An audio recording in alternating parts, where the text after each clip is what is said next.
During the very early days, I'm sure many days felt very challenging. What were some of the toughest challenges you really came across in the very early days of the startup, and why did you persist?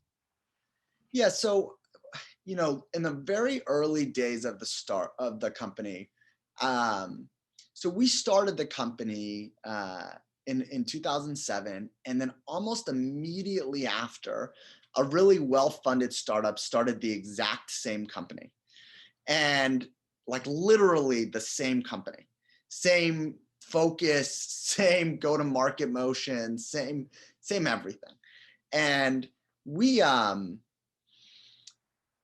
I remember exactly where I was when I found out about it. I was sitting on a couch in my law school apartment and just Googling around, I think, and came across this website for a company called Rain King.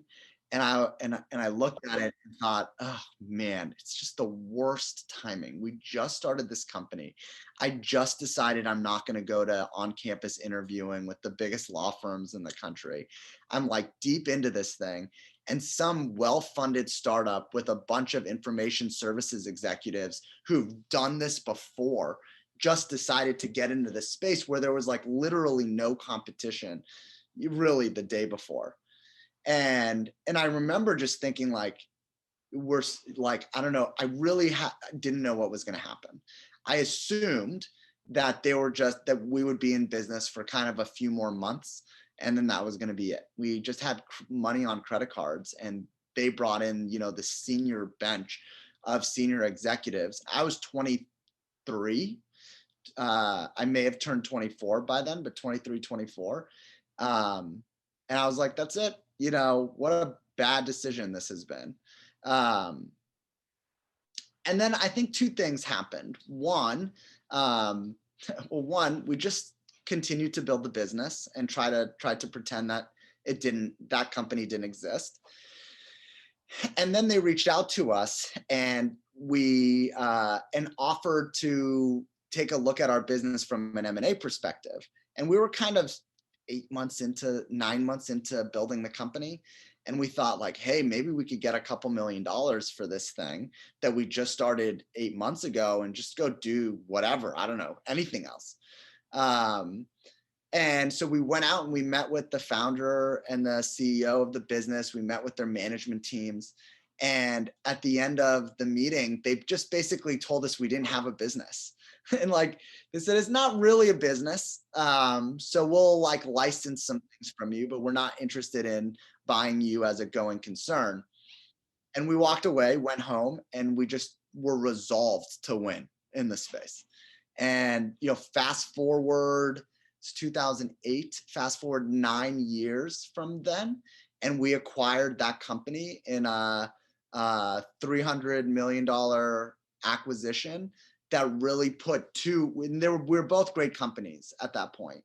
And it put two really great companies together with a better value proposition for the market, and allowed us to go build a much bigger company together. And but that moment in 2008, and it was not a fun moment in the history of the company. But I think what I would tell you is, if you're in a really big market, that means it's a really big market. And so there's lots of room for lots of players in it. Now, it's not going to be a one person only wins, which is a good reason not to fixate on your competition. I think competition is super healthy because they're both sides push each other to innovate, but fixating on one and everything that they do is just a waste of time, especially in a big market. And then the second thing is, like, if you have a play and a plan, just stick to the plan. You can adjust it, but kind of keep going. And actually directly relates to one of our top voted questions on social media, which is, obviously when you're starting out, it's the very beginning of a project, but as you grow the company over time and also acquire other companies, you have to acquire different skill sets and be constantly growing as the CEO and founder. So how did this process work for you? And what were some of the most important skills that you developed along the way, or big growth points for you? Yeah, it's a super interesting question because it's still happening, which is great. Like, my job today is very different than it was a year ago. today, that's a function of I've hired very good leaders underneath me, and then they have done a very good job of managing or leading or running some part of the organization that I used to be responsible for, or that I used to be running and operating. And once that happens, what happens to you is you have to go figure out where to spend that time. And as you go to make that decision, or when I go to make that decision, I always think like, okay, what are the things that I should be focused on right now? Is it strategy? Is it M&A? Is it operational? Is it talent? Is it HR? Is it culture? What are the top things for me to be focused on? And then how do I make sure that I'm great at all of those things? And so every year I write, and I check in on it at the middle of the year, but I write sort of, here are 10 to 15 maybe things that I want, that are key areas of focus for me this year, and I want to be really great at. And all of them, almost all of them by definition, require a skill I don't have. Because if I knew how to be great at one of these 15 things, I probably would have already been great at one of those 15 things. But instead, there'll be something like, hire a great VP of sales, or or figure out an e-commerce motion, or understand the international market, and if we want to do M&A there, or get a new product off the ground in the fastest way possible, or experiment with a new go-to-market model. And these are all things that this year, 2021 or 2020 or whatever, are really important to the business.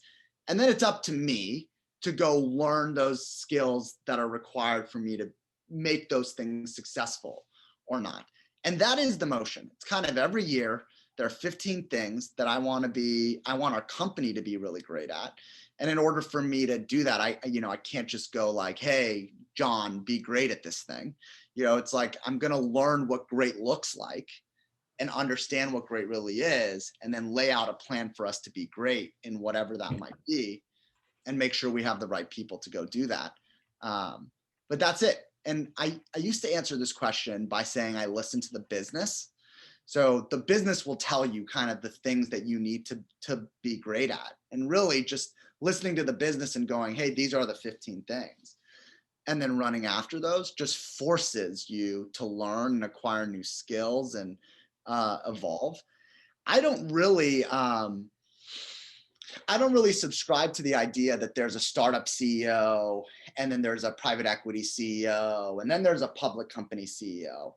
I think there are 3 different personas that sort of are startup CEOs and mid-market CEOs and public company CEOs, and then blue chip company CEOs. There are different personas, but I really believe that you can learn your way through those. Or you could also be really comfortable saying like, I just don't want to. Like, I don't want to be a middle market CEO. I want to be the person who comes up with the idea, brings it to market, gets a little bit of sales going, and then I want to go find the next thing to do. That's my thing. But I don't think that you can't be the next stage and the next stage after that, but you can make a decision you don't want to be. I think a really important point you mentioned is how to grow throughout the different phases of a company. If you were to look back onto your annual goals in the last X number of years, in retrospect, what would you say are some of the most important, maybe 1 to 3 skills or growth points that really helped bring you to where you are today? Probably the number one, I would be shocked if not every sort of larger company CEO would not tell you this is their number one. But at some point you have to get good at hiring people, great people. And you have to be great at identifying it. You have to be great at knowing where to look for it for your specific business. You have to be great at recruiting it and bringing it into the organization. And then you have to be great at making sure that that person has the ability to be really successful in your organization. So the number one thing is realizing how important it is to hire the best people, and then figuring out how to go do that, which is also, by the way, not that easy to do, because you're often looking for great people when you're in trouble somewhere. And so, oh no, sales is not going well. We better go hire a VP of sales. And then you go out and you're already behind because you're hurting in the business on that side. And the first few people you meet are almost always not the right people. And so you need to go through an exercise of meeting a lot of people, and that you tend not to have patience for. And so you make a choice quickly, you don't get great people, and then 6 months later, you have to do the whole thing over again. And so I think part of hiring great people is knowing you have to be really patient in the process. And you have to take your time to find the right people and cultivate them and recruit them in. So that is for sure the best lesson. As well. We did get a lot of questions on your thinking as to how to build towards a company culture that you resonate with, and how you handle any friction arising from new hires or even acquisitions. Yeah, this one's hard. I spent a good amount of time this year trying to get a feel for not what our culture was or is, because I think our staff can articulate, we move fast, we change quickly, we're constantly looking to improve and define new possibles, we're results oriented, we're data driven. I think you can go around our team and everybody's going to feel that way, and they're going to articulate it right. The question I wanted to answer is, where does it come from? Like, because I like that culture. I want that for, forever. But what are the things that we're doing every day across organizations, me, the leadership team, the new hires, the onboarding process? What are the things we're doing that makes that culture come to life? And can we articulate them so we make sure we never lose them? I think there is a likelihood that as an organization grows, they tend to lose these things. And so I know it comes from a lot of places. I don't know the perfect answer on this yet. There is, for sure, it gets set by me. And so like I set kind of the pace for the organization and the KPIs that are important and the operating cadence that's important. But then it gets driven down by all of our leadership team. It gets reinforced in onboarding. We do quarterly all hands meetings with all of our teams where you get another opportunity to make sure everybody knows what's important, what the values of the company are, where you're focused.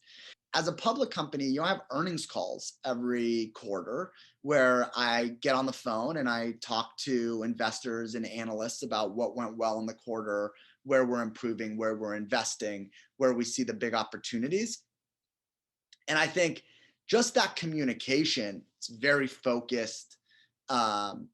It's very focused, and it's also very we think a lot about what we're going to say in those calls, because we realize we want to give the best picture of what our true vision for the company is. And when you're forced to spend a lot of time thinking about that, you get a lot more clarity in what the vision is and what the important things are. And so being able to pick that up and then share it with all of the company gets everybody aligned really well.